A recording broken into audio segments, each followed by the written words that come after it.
Един от големите изследователи в сферата на физиката и теоретичната физика. Заповядайте, господин Сървойчев. Благодаря. Благодаря. Аз искам да прочета едно стихотворение, което написах специално за този случай.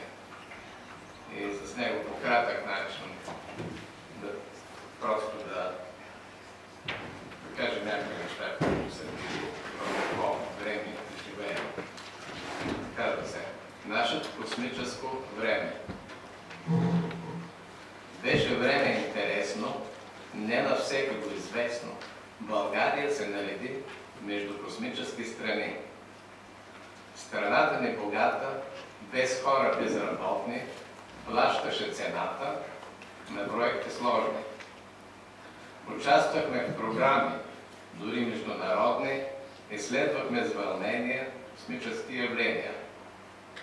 Главната идея за космоса обширен беше да остане за страните мирен. Това беше ясна цел, международна и като задача твърде благородна.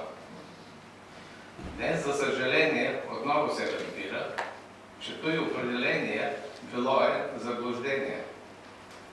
Вместо да остане космоса мирен, той сега на път е да е военизиран. Това е нова опасност глобална, която за всички ще бъде фатална.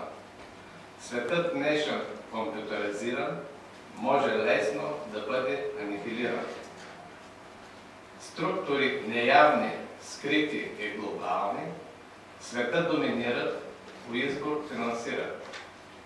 И в днешно време може да се каже, че те контролират науката даже.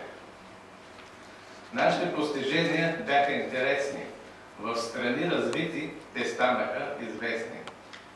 Но във време днешно пари в хазната няма, даже академията е беда голяма. Той сега е минало и в този час учени световни не са между нас.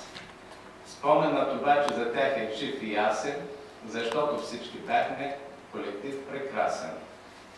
Създадохме основа и имаме надежда, че нашите постижения ще имат продължение. Това сега зависи от съображения, които ще изготви новото управление. Благодаря.